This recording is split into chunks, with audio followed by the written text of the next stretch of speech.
پھر میری بیٹی جو ہے وہ نرسری گوئنگ ہو چکی ہے، لیکن میں اس کو کروا نہیں سکتی کیونکہ it's like so expensive here. محکمہ برائے مردم شماری کے اعداد و شمار کے مطابق امریکہ میں خاندانوں کی اوسط سالانہ آمدن $67,500 ہے، مگر یہاں پہ یہ بتاتی چلوں کہ اس میں 1/4 سے زائد فیڈرل اور اسٹیٹ ٹیکسز کی مد میں کٹ جاتا ہے. اس کے علاوہ ہاؤسنگ ٹیکسز اور سیل ٹیکسز کی مد میں بالواسطہ ٹیکسیشن بھی موجود ہے. ایسے میں جب روزمرہ اشیاء کی قیمتیں بڑھ رہی ہیں، طلب بڑھنے سے گھروں کی قیمتیں آسمان کو چھو رہی ہیں، مکانوں کے کرائے بڑھ چکے ہیں، نئی گاڑیوں تو کیا سیکنڈ ہینڈ بھی مہنگی ہو چکی ہیں، شہریوں کی قوت خرید متاثر ہو رہی ہے. امریکی محکمہ برائے مردم شماری کے مطابق سال 2020 میں ہی کووڈ کے لاک ڈاؤن کے سبب غربت کی شرح 10.5% سے بڑھ کر 11.4% پر پہنچ گئی تھی. ماہرین کے مطابق اگر امریکی حکومت $4 ارب کے امدادی چیکس نہ دیتی تو غربت کی شرح 14% سے بھی اوپر جا چکی ہوتی. ملک میں یومیہ اجرت پر کام کرنے والوں کی تنخواہیں ضرور بڑھی ہیں، مگر مہنگائی تنخواہوں میں اس اضافے کو کھا رہی ہے.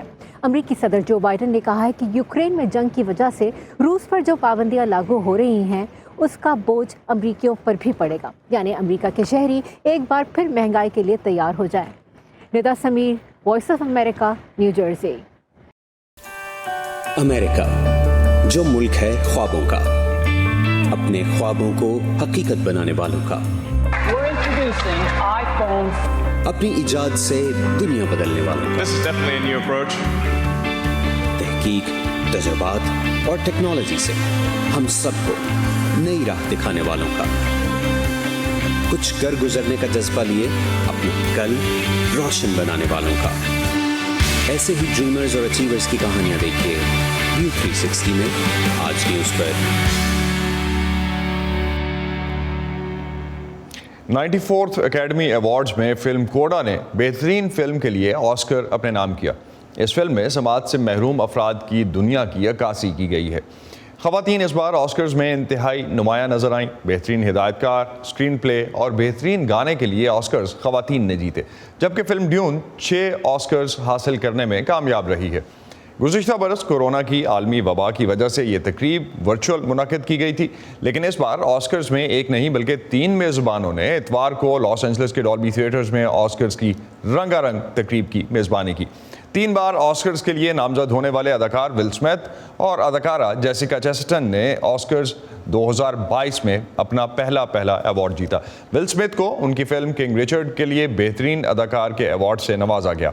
اس فلم میں انہوں نے ٹینس سٹارز سرینا ولیمز اور وینس ولیمز کے باپ رچرڈ ولیمز کا کردار ادا کیا تھا. تقریب میں جب کامیڈین کرس کراک نے بہترین ڈاکومنٹری کا ایوارڈ دینے کے لیے اسٹیج پر بلایا گیا تو انہوں نے اداکار ول اسمتھ کی بیوی کے گنجے پن کا مذاق اڑایا جو ایلوپیشیا کی بیماری سے متاثر ہیں، جس پر ول اسمتھ نے انہیں اسٹیج پر جا کر تھپڑ مار دیا. آسکر ایوارڈ کے لیے 2 فلموں نے آڈیبل اور کوڈا متعدد نامزدگیاں حاصل کر سکیں. کوڈا فلم میں اپنے کردار کے لیے بہترین سپورٹنگ ایکٹر کا آسکر جیت کر ٹرائے کارچر اکیڈمی ایوارڈز کی تاریخ میں یہ اعزاز جیتنے والے سماج سے محروم پہلے مرد اداکار بن گئے ہیں. تاہم ایوارڈز سے ہٹ کر کوڈا اور آڈیبل فلمز کی اصل فتح یہ کہ انہوں نے سماج سے محروم ہونے والوں کی دنیا کو اور بہرے پن کے کلچر کو دنیا سے روشناس کروایا.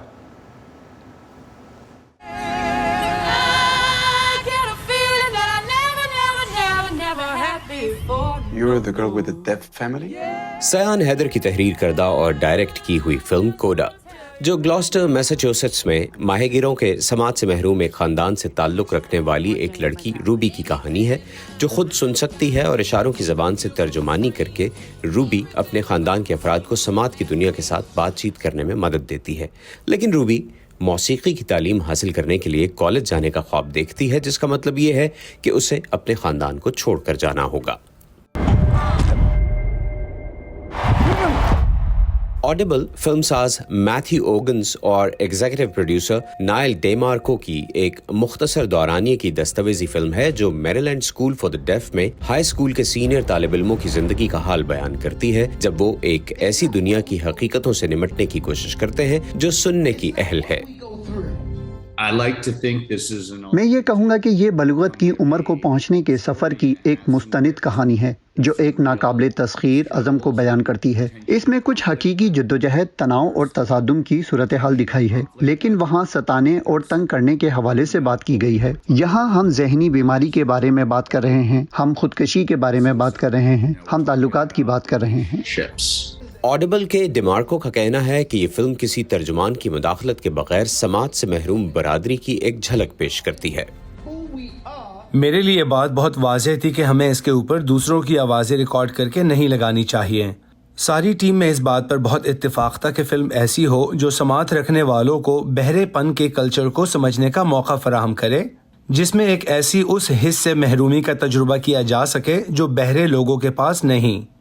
ڈیمارکو ایک ماڈل، اداکار اور ڈانسنگ ود اسٹارز نامی مقابلے کے فاتح ہیں۔ ان کا کہنا ہے کہ ان کی فلم آڈیبل دکھاتی ہے کہ ایسا کچھ نہیں ہے جو بہرے اور کم سماعت رکھنے والے لوگ نہیں کر سکتے۔ ہم بالکل ویسے ہی ہیں جیسے سماعت رکھنے والے انسان۔ ہم ہائی اسکول میں ایک جیسے تجربوں سے گزرتے ہیں، یکساں حالات کا سامنا کرتے ہیں، اور یقینی طور پر جیسے جیسے ہم بلوغت کی طرف بڑھتے ہیں، چاہے وہ ذہنی صحت ہو، دوستی ہو، تعلقات ہو، ہمارے تمام مسائل ایک جیسے ہوتے ہیں۔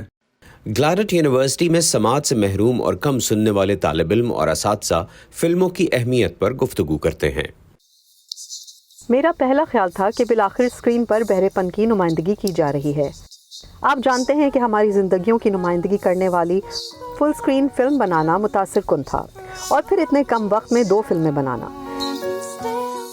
میرا مطلب ہے کہ ایسا تو کبھی سنا ہی نہیں تھا، یہ ایک جنون کی طرح ہے۔ الائس حسیفہ کا کہنا ہے کہ فلم کوڈا نے انہیں چلڈرن آف ڈیف اڈلٹس یا بہرے بالغ افراد کے بچوں کے نظریے کو سمجھنے میں مدد دی، لیکن وہ کہتے ہیں کہ جیسا کہ فلم میں دکھایا گیا ہے کہ بہرے پن کے شکار افراد کو ترجمانوں پر اتنا زیادہ انحصار کرنے کی ضرورت نہیں ہے۔ مثال کے طور پر آپ ایک دوسرے سے لکھ کر بات کر سکتے ہیں، ہاں اس میں کچھ وقت لگ سکتا ہے، لیکن یہ بات چیت میں مدد کے لحاظ سے بہت مؤثر ہے، اور بات چیت کے لیے اشاروں کی اہمیت کو کم نہ سمجھیں۔ ہمارے پاس فون، آئی پیڈ اور مختلف آلات بھی ہیں جنہیں ہم استعمال کر سکتے ہیں، لہٰذا ہمیں ٹیکنالوجی سے فائدہ اٹھانا چاہیے۔ ہانا ایک ایسے خاندان میں پلی بڑھی ہیں جس کے آدھے افراد سن سکتے ہیں اور آدھے سماعت سے محروم ہیں۔ وہ کہتی ہیں کہ سماعت رکھنے والے افراد اکثر نادانستہ طور پر کوڈاز یا سماعت سے محروم لوگوں کے بچوں پر بات چیت کے لیے انحصار کر کے امتیازی رویے کے مرتکب ہوتے ہیں۔ اگر کوئی ایسا شخص آتا ہے جو سن سکتا ہے اور میں اس سے ڈیل کر رہی ہوں، تو وہ اکثر میری بہن کی طرف دیکھتے ہیں کہ وہ مداخلت کرے۔ وہ مجھ سے چھوٹی ہے، میں بڑی ہوں، اس لیے آپ کو مجھ سے براہ راست بات کرنی چاہیے۔ میرے خیال میں یہ میرے مشاہدے میں آنے والی بات تھی جس سے میں اپنے تعلق کو محسوس کر سکتی ہوں۔ آپ میرے بجائے میری بہن کو کیوں دیکھ رہے ہیں؟ وہ 13 سال کی ہے۔ وہ سب اس پر متفق ہیں کہ ان فلموں نے جو ایوارڈز حاصل کیے ہیں اس سے ظاہر ہوتا ہے کہ سماعت کی دنیا کس طرح سماعت سے محروم برادری کے بارے میں پہلے سے زیادہ آگاہ ہو رہی ہے اور اسے قبول بھی کر رہی ہے۔ مجھے لگتا ہے کہ اس کے نتیجے میں ہمارے سامنے مزید راستے بھی کھلے ہیں۔ ہم خود کو ان تمام رکاوٹوں کا سامنا کرتے نہیں دیکھ رہے۔ ہم سمجھتے ہیں کہ اب ہمارے لیے قبولیت میں اضافہ ہو رہا ہے۔ ہم خود کو اسکرین پر دیکھ رہے ہیں۔ ہمارے پاس اب سماعت سے محروم پروڈیوسرز اور ڈائریکٹرز ہیں۔ ہمارے لیے کوئی رکاوٹ نہیں ہے۔ ہم دوسروں کی طرح یہ سب کام کرنے کی صلاحیت رکھتے ہیں۔ پینلوپی پولو کے ساتھ محمد عاطف، وائس آف امریکہ۔ تازہ ترین خبریں، اہم واقعات، آڈیو ویڈیو رپورٹس اور تجزیے دیکھیں، سنیں اور پڑھیں VOA اردو کی اسمارٹ فون ایپ پر۔ خبریں اب ہر وقت آپ کی مٹھی میں۔